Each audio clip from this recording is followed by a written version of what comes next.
Oi, gente, tudo bem com vocês? Voltando aqui, a gente parou em ênfase, citações e abreviações no vídeo anterior, certo?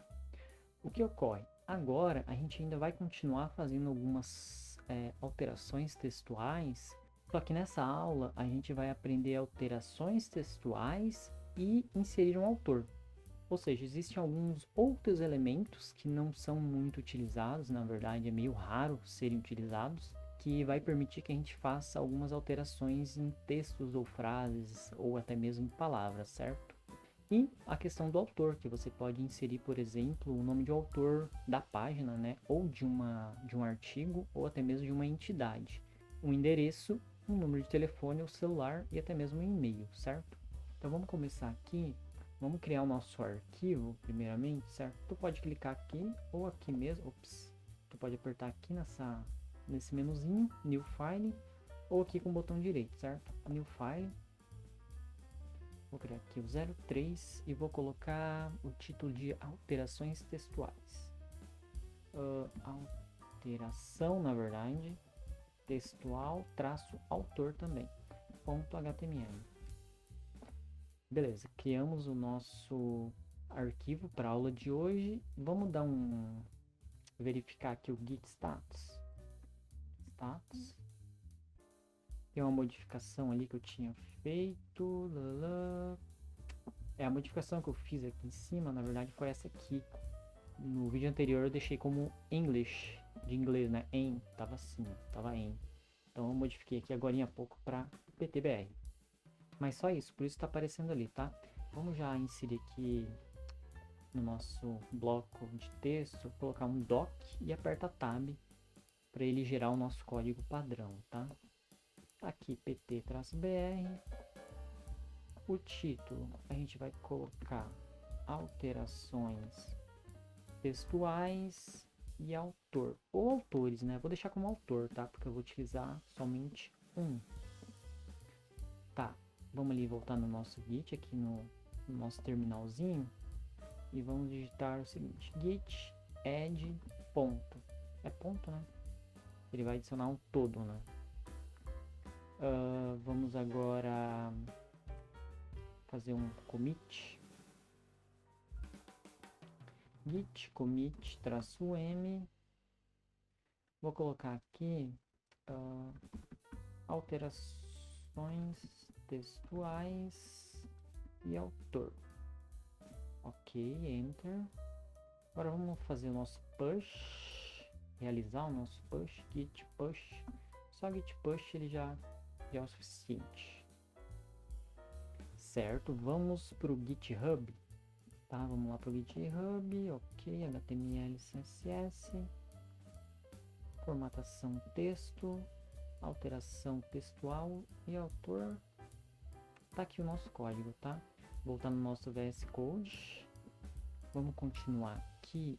Bom, eu vou criar um parágrafo aqui. Parágrafo. É o seguinte. Vamos escrever o seguinte. Quando realizar alterações textuais, é possível evidenciar tais alterações com tags. Como assim alterações textuais e evidenciar essas alterações com as tags? O que acontece? Às vezes você tem um elemento, ou na verdade, um trecho de texto, ou até mesmo uma palavra, que você quer retirar ela dali porque não faz mais sentido ter aquela palavra ali, ou uma determinada definição, e você vai substituir ela por outra, certo? O que ocorre? Você pode continuar mantendo essa mesma palavra ali e inserir a nova palavra ou a nova definição, só que ela vai aparecer de uma maneira diferente, ou seja, de uma forma diferente, que eu vou mostrar agora, tá? Tá, por exemplo, vamos aqui para baixo, criar um novo parágrafo. Deixa eu pular duas linhas aqui, pular só um novo parágrafo. Vou colocar aqui, por exemplo, ao inserir uma nova palavra ou uma frase, né? Uma nova palavra ou frase. Eu vou colocar aqui uma quebra de linha, tá? br barra. Aqui a gente vai definir uma tag chamada del. Uma tag de del de delete, de excluir alguma coisa, certo? E aqui, imagina que a gente tem um texto, vou colocar como um texto original. Não, texto original não, vou colocar como texto anterior. Imagina que você tem lá uma palavra, ou uma frase, ou um texto anterior, e que tu vai substituir isso por algo novo, certo? E a gente vai ter uma nova tag, que é a ins. Que a gente vai fazer uma insertion aqui, inserir alguma coisa, certo? E esse aqui é um novo texto. Novo texto para substituir o anterior. O que ocorre aqui? Nessa linha 13, né, o del, a tag del, ela evidencia um texto ou uma palavra, enfim, que foi deletado do texto original. Mas esse trecho, ou essa frase, ou essa palavra, não importa, ela deve ser mantida na visualização do texto original. O que vai acontecer aqui? Ele vai aparecer com um riscado no meio. Ou seja, tu vai ter esse texto aqui, ele vai ter um risco no meio dele, certo? E o que significa o ins? O ins, a tag ela é utilizada quando, que nem eu escrevi ali, quando você quer inserir um novo texto, uma nova palavra, enfim, para substituir esse anterior, certo? Então, esse elemento aqui, ele vai aparecer de forma sublinhada, tá? Lógico que também, às vezes, pode ter um navegador ou outro que apareça meio diferente. Comigo nunca aconteceu, mas padrão é riscado e aqui sublinhado.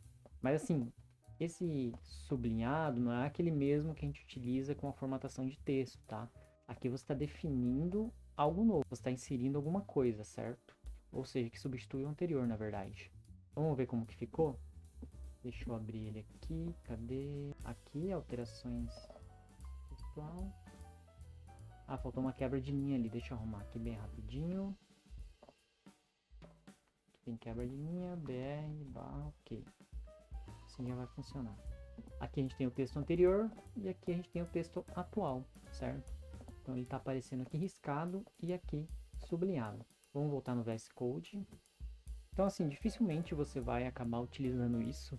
Eu raramente vi páginas utilizando esses elementos, tá? Mas a gente está vendo ele por conhecimento, certo? Que existe, certo? Existem outros elementos que eu talvez nem vá falar aqui, mas que talvez você nunca vai ver também sendo utilizados, mas que você pode utilizar, né? Na documentação tem várias coisas que tu pode utilizar para fazer isso. Enfim, a gente também tem um outro elemento que é o S, que é a tag S, que ela vai evidenciar alguma coisa que não é mais relevante para a página, mas ela deve permanecer na página, que é esse elemento aqui.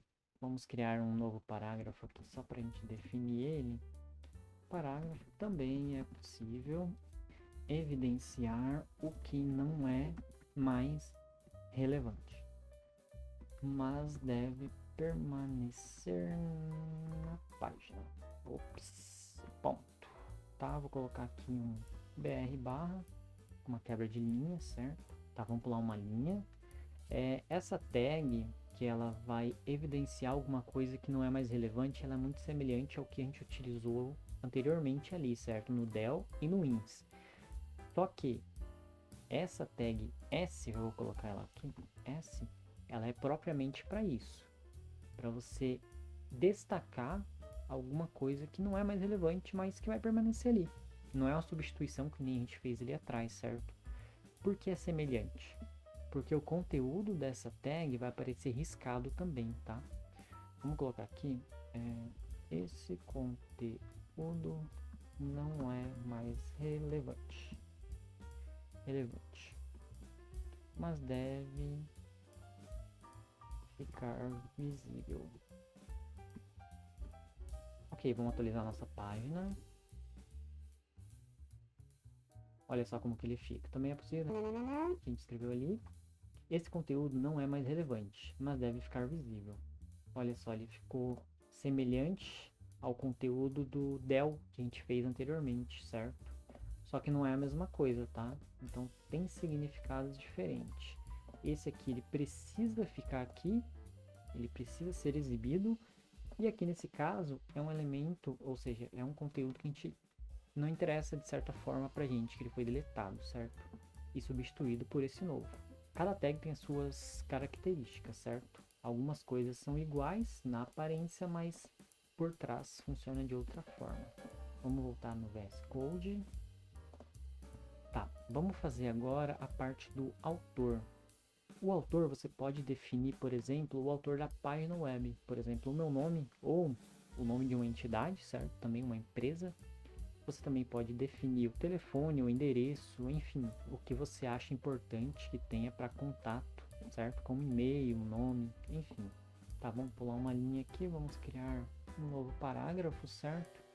Esse elemento que lida com contato, ou seja, com o nome de quem criou a página, por exemplo, ou de uma empresa, é o elemento address. O elemento address, ele vai ser para você inserir informações como nome, telefone, e-mail, até mesmo endereço, rua, sabe? Vamos fazer um pequeno descritivo aqui. O elemento address define o contato com o autor da página ou entidade. Ponto. Vamos colocar aqui embaixo a tag address. Olha só, o VS Code já traz para mim, tá? Esse elemento contém a tag de abertura e a tag de fechamento, tá? Aqui a gente vai inserir um novo parágrafo dentro dele, e nesse parágrafo eu quero colocar, por exemplo, autor. Um exemplo, tá? Autor. Meu nome, você pode colocar o seu nome. Não, não vou colocar meu nome não. Vou colocar aqui, não coloquei um Batman. Vou colocar aqui um Batman, certo? Eu gosto do Batman, então vai o Batman, né? Agora vamos criar um novo parágrafo, novamente um P. E aqui eu vou inserir um e-mail. Qual e-mail que eu insiro? batman@batman.com. Vamos envolver ele num link, ou seja, num link para e-mail. Existe um elemento chamado A, que depois eu vou explicar para vocês melhor, que ele é um elemento âncora, que ele faz hiperligações, certo? Com a própria página, ou seja, com os próprios arquivos da página, ou com algum hiperlink, um link de uma página web, certo? Ele define uma hiperligação, pode-se dizer assim, certo? Então vamos envolver o nosso e-mail aqui nessa tag A. E aqui a gente vai colocar um href. O que seria esse href? É um hiperlink de referência, ou seja, para onde que ele está apontando. Nesse caso a gente está falando de e-mail. Então a gente vai colocar aqui um mail to. Vamos colocar 2 pontos. E vamos copiar esse e-mail que está aqui do lado. Para copiar, tá? Copia. E aqui do ladinho tu joga ele ali. E aqui a gente fecha. Ele já me gerou uma tag de fechamento, mas está no lugar errado. Eu venho aqui no final, coloco o barra A. O que está acontecendo aqui? O hiperlink de referência, certo? É um atributo e aqui nós temos o valor desse atributo. O mail to, ele vai fazer com que o navegador identifique que isso é um e-mail e abra, por exemplo, o seu programa de e-mail do computador, certo? Quando você clicar, quando o usuário clicar. Então ele envolve esse e-mail aqui dentro também, certo? Aqui a gente tem a nossa tag address. Dentro dessa tag address nós temos 2 parágrafos. Temos um para o nosso autor e outro para o e-mail do autor. Você também poderia colocar, por exemplo, um endereço, certo? Essa tag A, ela representa uma âncora, certo? Que ela vai linkar, é uma hiperligação. Ela vai linkar, por exemplo, um site ou até mesmo um desses arquivos eu poderia colocar aqui, certo? Vou te dar um exemplo aqui. Se fosse para linkar com o Google, eu quero que a pessoa seja redirecionado para o Google, www.google.com. Pronto. Mas a gente vai manter, Ctrl Z aqui, como é um e-mail, a gente vai manter um mail to, que é um atalho para que o nosso navegador consiga abrir o sistema de e-mail que a gente tem instalado no computador, tá? Vamos ver como que funciona? Vou lá na página, F5. Tá aqui, ele aparece em itálico e o e-mail também aparece em itálico. Agora, quando eu clico no e-mail, olha a mágica. Ele abre o sistema de e-mail. Da hora, né? Se você tiver logado, tal, eu não tô logado, né? Eu nem uso isso aqui, na verdade, eu uso mais no navegador. Mas funciona, certo? Bom, o que a gente viu hoje? A tag del, que utiliza-se para você deletar um trecho de um texto ou até mesmo uma palavra que você vai substituir por outra, certo? E o ins é utilizado para substituir o que você havia deletado. O del ele vai aparecer riscado, a visualização, e o ins ele vai aparecer sublinhado. Raramente isso é utilizado, certo? Que nem eu falei, mas tá aí. O S ele é para um conteúdo que não é mais relevante, a tag S aqui embaixo na linha 19. Ele é para um conteúdo que não é mais relevante, mas ele deve permanecer na página, certo? Ele fica visível para o usuário, para quem está navegando. E a gente tem o address. O address, tu pode definir o autor da página, endereço, telefone, e-mail, enfim, ou até mesmo o nome de uma entidade, com o contato dessa entidade, certo? E é isso, agora a gente vai jogar tudo no Git, né? Esqueci disso já. Git, deixa eu só ver o status dele aqui. O 3 eu ainda não fiz o add. Git add, ponto. Ok, adicionei tudo. Git commit, -m, aspas, alterações textuais e endereço. Ops, endereço não, né? E autor ou autores, né? Se fosse, por exemplo, um artigo que tinha vários autores, poderia ser autores. Ok, comitou. Agora um git push para a gente finalizar. Ou seja, ele está enviando tudo para o nosso repositório, tá? E é isso, funcionou aqui. Vamos no nosso repositório, vou atualizar. Tá aqui todo o nosso código bonitinho, guardado e salvo. Beleza, pessoal? Aqui embaixo eu vou deixar o link do meu blog, onde você vai encontrar esse conteúdo de forma textual, tá? Que tá tudo bem organizadinho para você se achar como um material de apoio, certo? Para as definições que a gente tem, caso não tenha ficado muito claro o que eu citei aqui, certo? Curte o canal, se inscreve nele e compartilhe. Fui!